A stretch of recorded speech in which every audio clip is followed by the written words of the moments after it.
Hello, everyone. Welcome back to the Polytime channel. My name is Red, and welcome back to another episode of Polytime Reads, where today we will be reading the first chapter of Socialism, Utopian, and Scientific by Frederick Engels. However, before I start the episode, I have something to say. If you enjoy this episode and would like to support us and what we do, you can support us over on Patreon. If you can't help us and support us in a monetary way, you can check out our website, where the link is in the description below, on how you can support us through other alternative forms. And of course, if you do support us over on Patreon, also make sure to support us over at our Discord server. It's free. You can join. Either you support us on Patreon or not. But if you do support us on Patreon and are part of our Discord server, you get access to some special perks on there. Like, for example, being able to submit questions to our podcast, where every week at the end of an episode, we will try to answer your questions. And you can do so if you support us on Patreon. And of course, finally, I have to tell you to support us over on social media platforms, where we keep you informed on several things. Like recently, I posted over there, or I posted over on threads that I had acquired 4 new books that I will be reading on here. And usually through Polytime, we, for example, I reposted that post telling everybody that, hey, look, our newest stuff, the newest news regarding Polytime. So go support us over there if you would like to be informed on the newest stuff related to Polytime. All right. With that being said, let's now get into the book. So the book consisted of 3 parts. Part 1 is called Utopian Socialism. Part 2 is called Dialectics, and Part 3 is called Historical Materialism. Now, these are things that I've talked about in previous episodes, like, for example, the summary and conclusion of the episode or the series where I read the Communist Manifesto, an episode that I'm very proud of, and I suggest you go watch. But we will be, diving back into those very topics in here in this series, and I'm very excited to do so. So let's start. Part 1, Utopian Socialism. Modern socialism is, in its essence, the direct product of the recognition, on the one hand, of the class antagonism existing in the society of today between proprietors and non-proprietors, between capitalists and wage workers. On the other hand, of the anarchy existing in production. But in its theoretical form, modern socialism appears ostensibly as a more logical extension of the principles laid down by the great French philosophers of the 18th century. Like every new theory, modern socialism had, at first, to connect itself with the intellectual stock in trade ready to its hand. However, deeply its roots lay in material economic facts. The great men who in France prepared men's minds for the coming revolution were themselves extreme revolutionists. They recognized no external authority of any kind whatever. Religion, neutral science, society, political institutions, everything was subjected to the most unsparing criticism. Everything must justify its existence before the judgment seat of reason or give up existence. Reason became the sole measure of everything. It was the time when, as Hegel says, the world stood upon its head. First, in the sense that the human head and the principles arrived at by its thought claimed to be the basis of all human action and associations. But by and by, also in the wider sense that the reality which was in contradiction to these principles had, in fact, to be turned upside down. Every form of society and government then existing, every old traditional notion was flung into the lumber room as irrational. The world had hitherto allowed itself to be led solely by prejudices. Everything in the past served only pity and contempt. Now, for the first time, appeared the light of day, the kingdom of reason. Henceforth, superstitions, injustice, privilege, oppression were to be suppressed by internal truth, internal right, equality based on nature, and the inalienable rights of man. We know today that this kingdom of reason was nothing more than the idealized kingdom of the bourgeoisie, that this eternal right found its realization in bourgeois society. Sorry, bourgeois justice, not bourgeois society. That this equality reduced itself to bourgeois equality before the law, that bourgeois property was proclaimed as one of the essential rights of man, and that the government of reason, the contrat social of Rousseau, came into being and only could come into being as a democratic bourgeois republic. The great thinkers of the 18th century could, no more than their predecessors, go beyond the limits imposed upon them by their epoch. But side by side with the antagonisms of the feudal nobility and the burghers who claimed to present all the rest of society was the general antagonism of exploiters and exploited, of rich idlers and poor workers. It was this very circumstance that made it possible for the representatives of the bourgeoisie to put themselves forward as the representing not one special class, but the whole of suffering humanity. Still further, from this origin of the bourgeoisie was saddled with its antithesis. Capitalists cannot exist without wage workers, and in the same proportion as the medieval burgher of the guild developed into the modern bourgeois, the guild journeyman and the day labor outside the guilds developed into the proletarian. And although upon the whole the bourgeoisie, in their struggle with the nobility, could claim to represent at the same time the interests of the different working classes of that period. Yet in every great bourgeois movement there were independent outbursts of that class which was the forerunner, more or less developed, of the modern proletariat. For example, at the time of the German Reformation and the Peasants' War, the Anabaptists and Thomas Munzer. In the Great English Revolution, the Levelers. In the Great French Revolution, Babeuf. These were theoretical insinuations corresponding with these revolutionary uprisings of a class not yet developed. In the 16th and 17th centuries, utopian pictures of an ideal social conditions. In the 18th century, actual communistic theories, Morel and Bambley. The demand for equality was no longer limited to political rights. It was extended also to the social conditions of individuals. It was not simply class privileges that were to be abolished, but class distinctions themselves. A communism aesthetic, denouncing all the pleasures of life.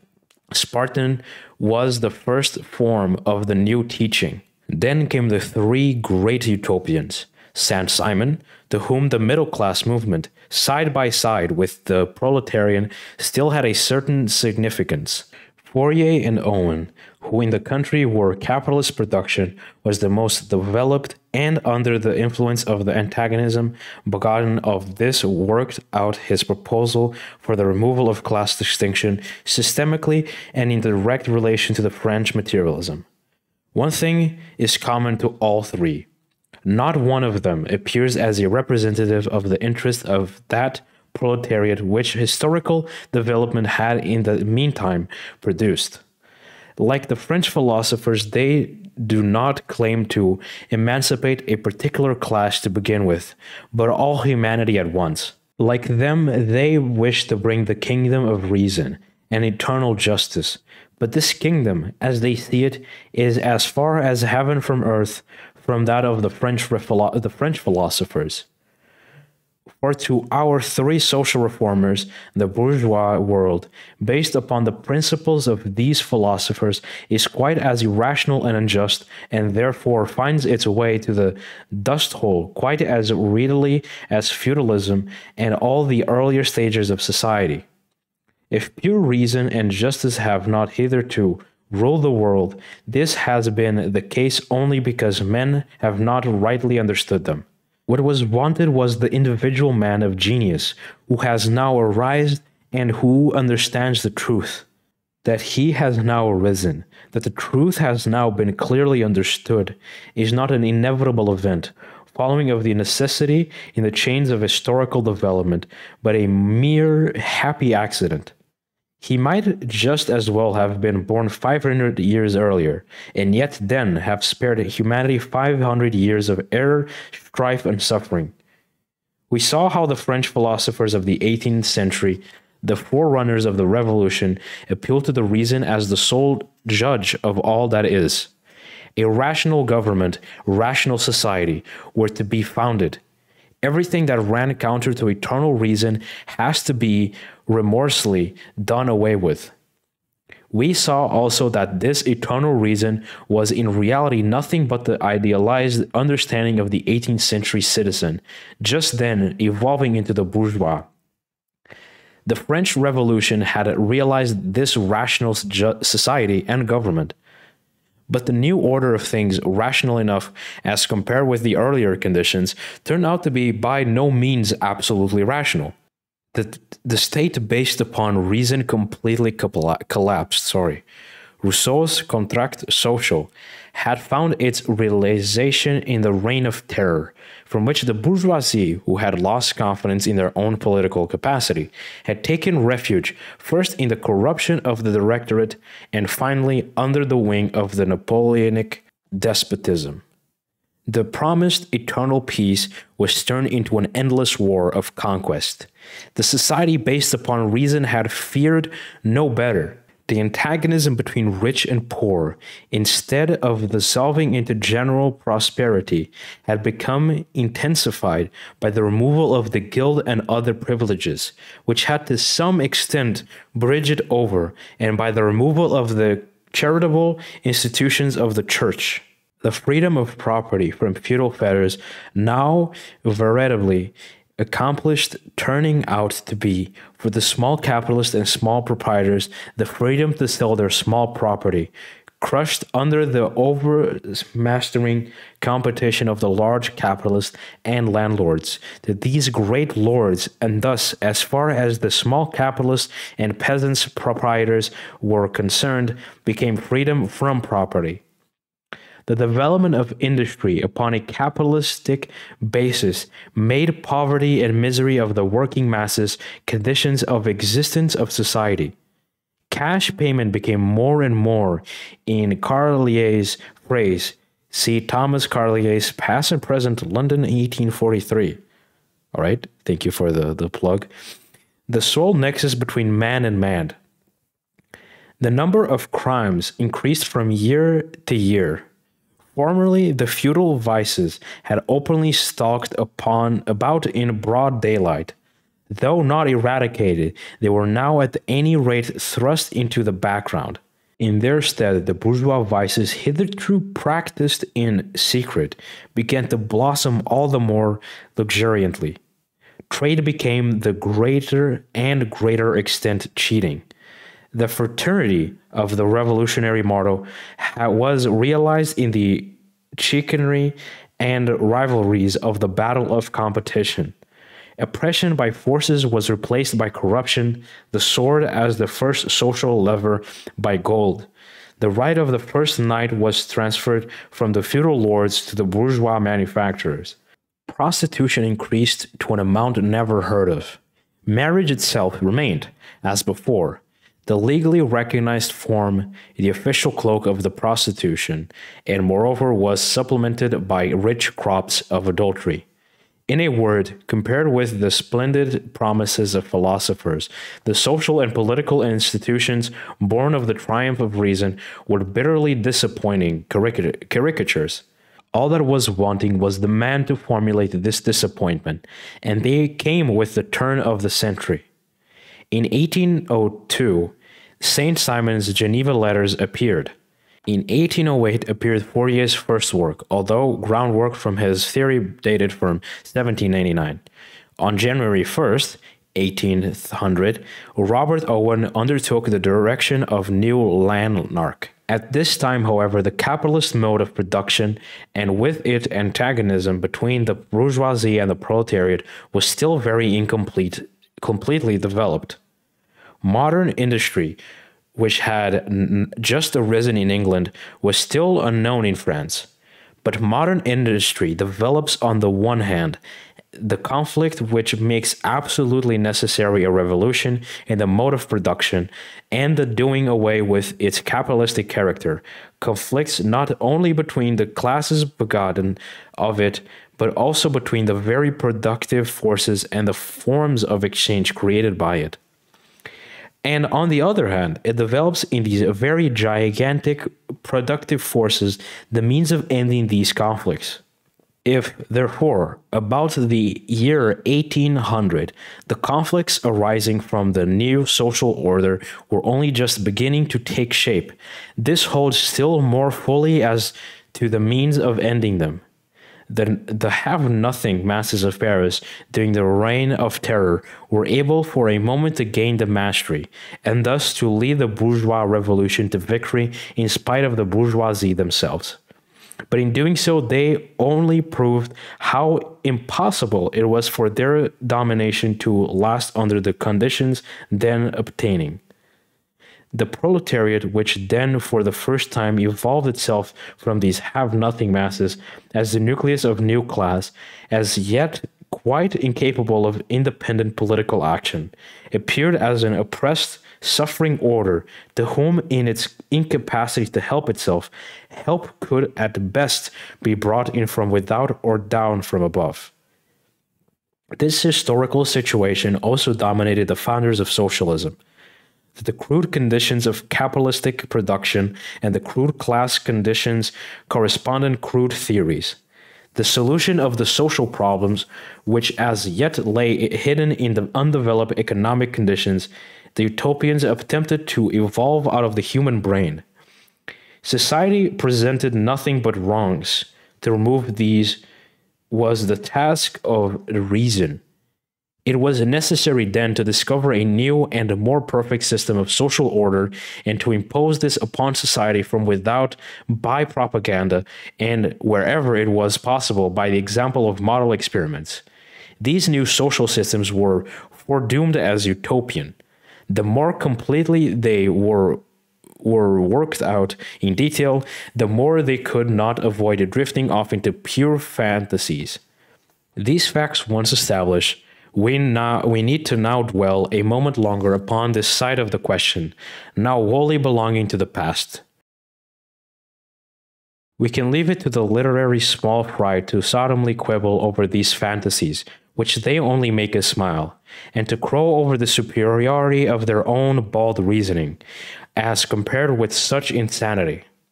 For ourselves, we delight in the stupendously grand thoughts and germs of thought that everywhere break out through their fantastic covering, and to which these Philistines are blind. Saint Simon was a son of the great French Revolution, at the outbreak of which he was not yet 30. The revolution was the victory of the Third Estate, i.e., of the great masses of the nation, working in production and in trade, over the privileged idle class, the nobles and the priests. But the victory of the Third Estate soon revealed itself as an exclusively the victory of a smaller part of this estate, as the conquest of political power by the socially privileged section of it, i.e., the proprietary bourgeoisie. And the bourgeoisie had certainly developed rapidly during the Revolution, partly by frauds upon the nation by means of army contracts. It was the domination of these swindlers that, under the Directorate, brought France to the verge of ruin, and thus gave Napoleon the pretext for his coup d'etat. Hence, to Saint Simon, the antagonism between the Third Estate and the privileged classes took the form of an antagonism between workers and idlers. The idlers were not merely the old privileged class, but also who, without taking any part of production or distribution, lived on their own incomes. And the workers were not only the wage workers, but also the manufacturers, the merchants, the bankers. That the idlers had lost the capacity for intellectual leadership and political supremacy had been proven and was by the revolution finally settled. That the non-posing classes had not this capacity seemed to Saint Simon proved by the experiences of the Reign of Terror. Then who was leading the command? According to Saint Simon, science and industry, both united by new religion's bond, destined to restore the unity of religion's ideas which had been lost since the time of the Reformation. and necessarily mystic and rigidly hierarchic neo-Christianity. But science that was the scholars, the industry that was in the first place the working bourgeois, the manufacturers, merchants, bankers. These bourgeois were certainly intended by Saint Simon to transform themselves into a kind of public officials, of social trustees. But they were still to behold vis-a-vis of the workers, a commanding and economically privileged position. The bankers especially were to be called upon to direct the whole of social production by the regulation of credit. This conception was in exact keeping with a time in which modern industry in France, and with it the jams between bourgeoisie and proletariat, was only just coming into existence. But what Saint Simon especially lays stress upon is this: what interests him first, and above all other things, is the lot of the classes that is the most numerous and most poor. All classes la plus nombreuse et la plus pauvre. Pardon my French, literally. Sorry for that butchering of French. It's been a long time since I've had French classes. Already in his Geneva letters, Saint Simon lays down the preposition that all men ought to work. In the same work, he recognizes also that the reign of terror was the reign of non-possessing masses. See, says he to them, what happened in France at the time when our comrades held sway there. They brought about a famine. Okay, pardon my French again. Lettre de un habit de Genève à 16 contemporains. I don't know. Saint Simon, 1803. I tried my best. But to recognize the French Revolution as a class war, and not simply one between nobility and bourgeoisie, but between nobility, bourgeoisie, and the non-possessors, was in this year of 1802 a most pregnant discovery. In 1816, he declares that politics is the science of production, and foretells the complete absorption of politics by economics. The knowledge that economic conditions are the basis of political institutions appears here only in embryo. Yet what is here already very plainly expressed in the idea of the future conversion of political rule over the man into an administration of things and a direction of processes of production, that is to say, the abolition of state, about which recently there has been so much noise. Saint Simon shows the same superiority over his contemporaries when in 1814, immediately after the entry of the Allies into Paris, and again in 1815 during the 100 Days' War, he proclaims the alliance of France and England, and then both of these countries with Germany as the only guarantee for the prosperous development and peace of Europe. To preach to the French in 1815 an alliance with the victors of Waterloo required as much courage as historical foresight. If in Saint Simon we found a comprehensive breadth of view, by virtue of which almost all the ideals of later socialists that are not strictly economic are found in him in embryo, we find in Fournier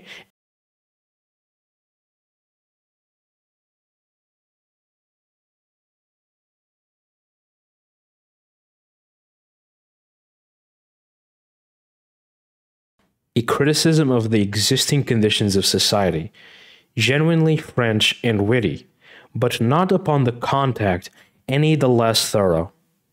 Fournier takes the bourgeoisie, the inspired prophets before the revolution, and their interested eulogists after it, at their own word. He lays bare remorsefully the material and moral mystery of the bourgeois world. He confronts it with the earlier philosophers' dazzling promises of a society in which reason alone should reign, of a civilization in which happiness should be universal, of an illimitable human perfectibility, and with the rose-colored phraseology of the bourgeois ideologists of his time. He points out how everywhere the most pitiful reality corresponds with the most high-sounding phrases, and he overwhelms this hopeless fiasco of phrases with his mordant sarcasm. Fourier is not only a critic, his imperturbably serene nature makes him a satirist, and absurdly one of the greatest satirists of all time. He depicts with equal power and charm the swindling speculations that blossom out upon the downfall of the revolution, and the shopkeeping spirit prevalent in and characteristic of French commerce at the time. Still more masterly, in his criticism of the bourgeois form of the relations between sexes and the position of women in the bourgeois society. He was the first to declare that in any given society, the degree of women's emancipation is a natural measure of the general emancipation. But Fourier is at his greatest in his conception of the history of society. He divided its whole course thus far into 4 stages of evolution: savagery, barbarism, the patriarchate, civilization. This last is identical with the so-called civil or bourgeois society of today, i.e. with the social order that came in with the 16th century. He proves that the civilized stage rises every vice practiced by barbarism in a simple fashion into a form of existence, complex, ambiguous, equivocal, hypocritical, that civilizations move in a vicious circle, in contradictions with which it constantly reproduces without being able to solve them.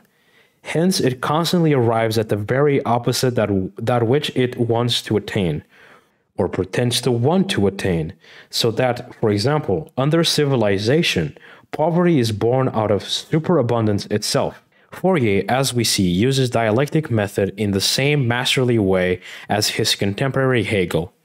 Using the same dialectics, he argues against talk about illimitable human perfectibility, that every historical phase has its period of ascent and also its period of descent. And he applies this observation to the future of the whole human race. As Kant introduced into natural science the idea of the ultimate destruction of the earth, Fourier introduced into historical science that of the ultimate destruction of the human race. Whilst in France the hurricane of the revolution swept over the land, in England a quieter, but not on that account less tremendous, revolution was going on. Steam and the new tool-making machinery were transforming manufacture into modern industry, and thus revolutionizing the whole foundation of bourgeois society. The sluggish march of development of the manufacturing period changed into a veritable storm and stressed period of production, with constantly increasing swiftness and splitting up into large capitalists and non-possessing proletarians went on. Between these, instead of the former stable middle class, an unstable mass of artisans and small shopkeepers, the most fluctuating portion of the population, now led a precarious existence. The new mode of production was, as yet, only at the beginning of its period of ascent. As yet it was the normal, regular method of production, the only one possible under existing conditions. Nevertheless, even then it was producing crying social abuses. The herding together of a homeless population in the worst quarters of the large towns, the lousiness of all traditional moral bounds, of patriarchal subordination, of the family relation, overwork, especially of women and children, to a frightful extent. Complete demoralization of the working class, suddenly flung into an altogether new condition, from the country into the town, from the agriculture into modern industry, from the stable condition of existence into an insecure one that changed from day to day.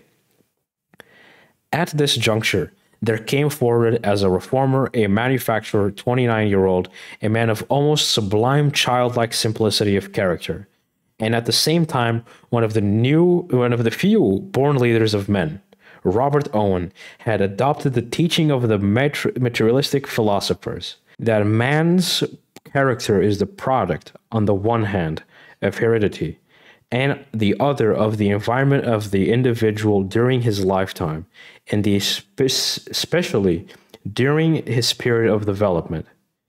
In the Industrial Revolution, most of his class saw only chaos and confusion, and the opportunity of fishing in these troubled waters and making large fortunes quickly. He saw in it the opportunity of putting into practice his favorite theory, and so of bringing order out of chaos. He had already tried it with success as superintendent of more than 500 men in a Manchester factory.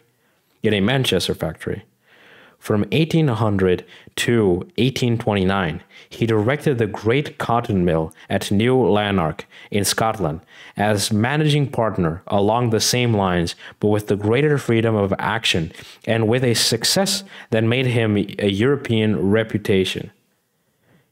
A population originally consisting of the most diverse and, for the most part, very demoralized elements, a population that gradually grew to 2,500, he turned into a model colony in which drunkenness, police, magistrates, lawsuits, poor laws, charity were unknown.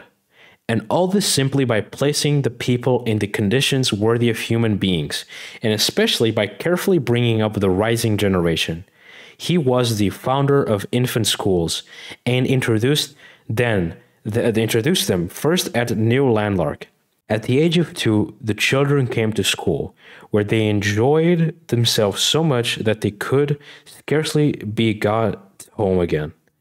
Whilst his competitors worked their people 13 or 14 hours a day, in New Lanark the working day was only 10 and a half hour.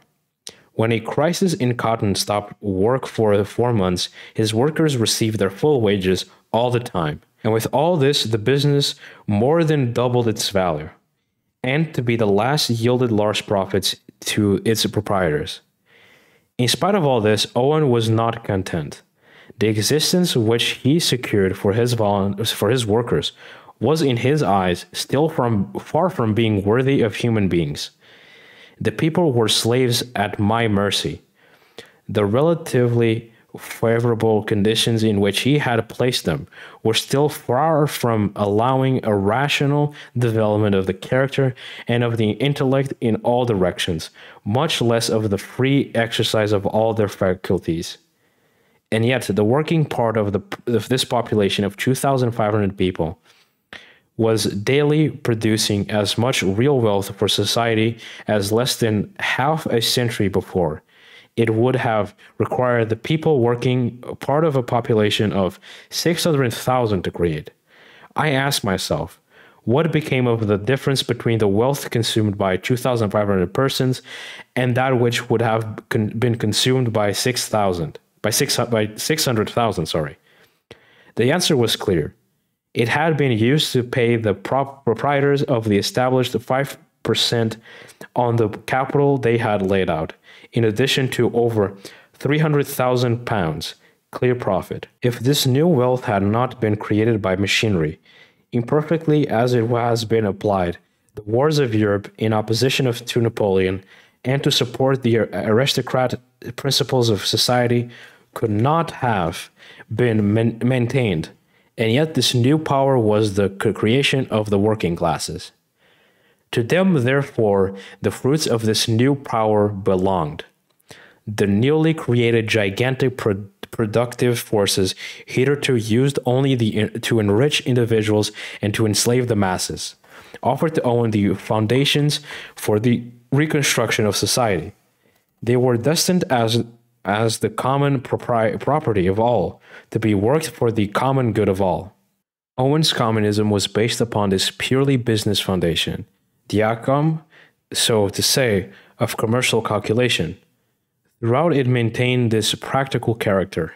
Thus, in 1823, Owen proposed the relief of the distress in Ireland by communist colonies, and drew up complete estimates of cost of founding them, yearly expenditure, and probable revenue.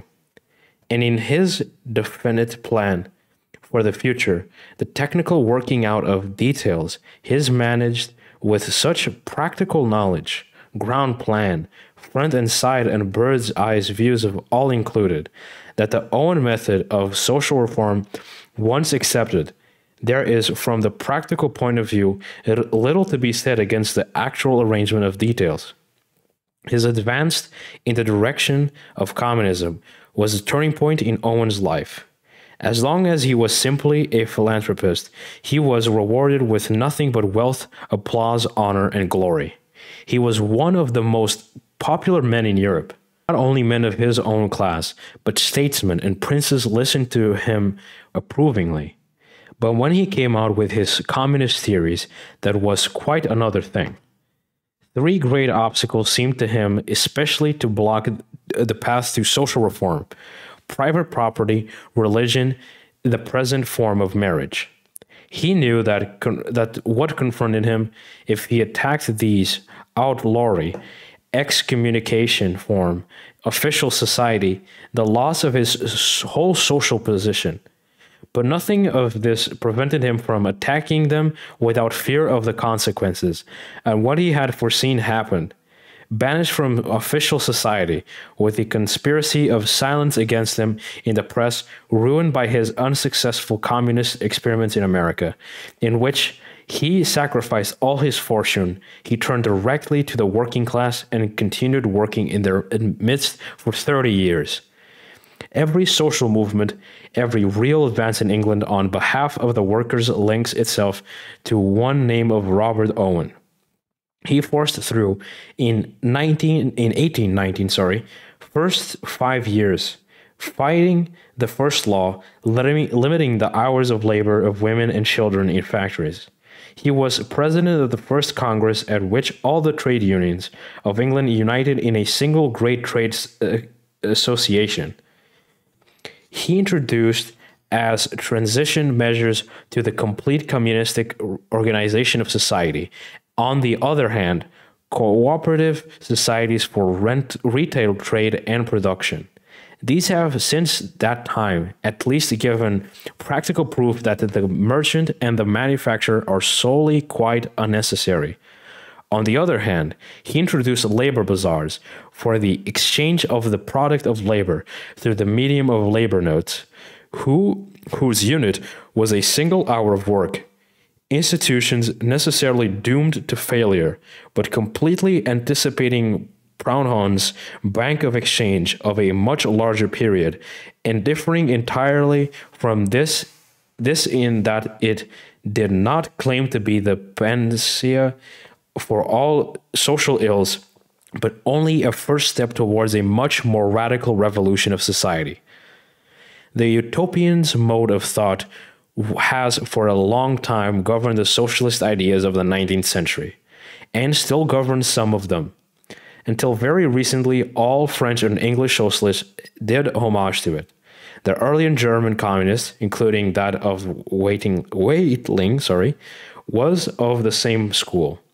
To all these, socialism is the express of absolute trust, reason, and justice, and has only to be discovered to conquer all the world by virtue of its own power.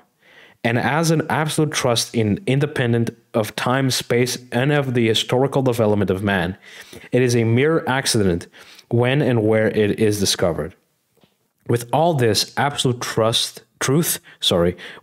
with all this absolute truth, reason, and justice are different with the founders of each different school. And as each one's special kind of absolute truth, reason, and justice is again conditioned by his subjective understanding, his condition of existence, the measure of his own knowledge, and his intellectual training, there is no other ending possible in this conflict of absolute trust that they shall be mutually exclusive of one another. Hence, from this nothing could come but a kind of eclectic average socialism, which, as a matter of fact, has up to the present time dominated the minds of most of socialist workers in France and England. Hence, a mishmash allowing of the most manifold shades of opinion, a mishmash of such critical statements, economic theories, picture of future society by the founders of different sects as excite a minimum of opposition, a mishmash which is the more easily brewed of more definite sharp edges of individual constitutes, are rubbed down in the stream of debate like rounded pebbles in a brook. To make a science of socialism, it had first to be placed upon a real basis. All right, that was very interesting. Before this book, I didn't exactly understand, or before reading this first chapter, I hadn't yet really understood what exactly Engels meant with socialism, or a utopian socialism, and then there being a scientific socialism. Although now I think I get what he means, mostly when it comes to, having the context that the next two chapters are called dialectic and dialectics, I think, or is it dialectic or dialectics? Hold up, let me look. Dialectics, yes. And then the third chapter being historic materialism. Because, of course, there is the philosophy of dialectic materialism, which is the basis of the philosophic basis of Marxism. And then there is the historical materialism, which is basically the dialectic materialistic analysis of history.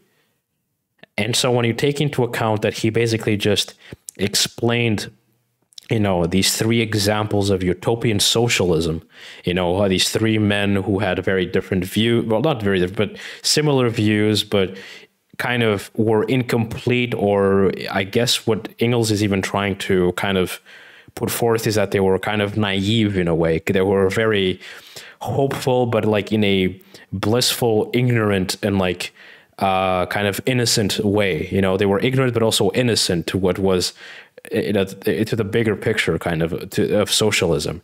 And that he now will be, in the next two parts, that he will be talking about dialectics and then historical materialism, which are then the pillars which form scientific socialism.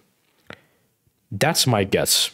And you will only know, and you and I will only know if that's true in the next episodes. So that was very interesting. That was a very fun read. I very much enjoy Engels's work. Of course, I enjoy both Marx and Engels's work, but I don't know why, but I have a very kind of sweet spot for Engels. Maybe it's because he's, in the eyes of the public, seen as the lesser known of the two. Of course, for somebody like me, or for us at Polytime, we see them as equals. One was not better than the other, and one is not more important than the other. They were basically one unit, and in fact, they are the creators, the co-creators of Marxism, or formed what Marxism is today. And for that reason, I can only see them as two very important characters or people in my life. But I think that it's also the reason that Frederick is less known. For example, I can think of my own past, like in history class, when we talked about the post-French Revolution and kind of the Industrial Revolution, and we talked about the rise of socialist ideas. We talked about Marx and Das Kapital, and Engels was never been mentioned. In fact, I've never heard a history book, a school history book, mention Engels by name. Marx more than once, but Engels not. So I don't know why, but I have a kind of a sweet spot for Engels, and I think that, funnily enough, at least from a sort of first glance, it does seem that Marx was much more focused on the sort of economic side in a weird way, and that Engels had much more of like a philosophy, like a tendency to look at things in a more philosophical way. I might be completely wrong, by the way, but this is at least my opinion, I guess, or kind of what I think of it in the current time. And since in those two forms, compared to Marx and Engels, I much more identify myself with Engels. I do tend to kind of prefer him a little bit, but I don't know why I do that. Anyways, that was a weird ramble. yeah, this is a great book. I'm very excited to read the other two parts. And yeah, I'll see you all in the next episode. Goodbye, everybody.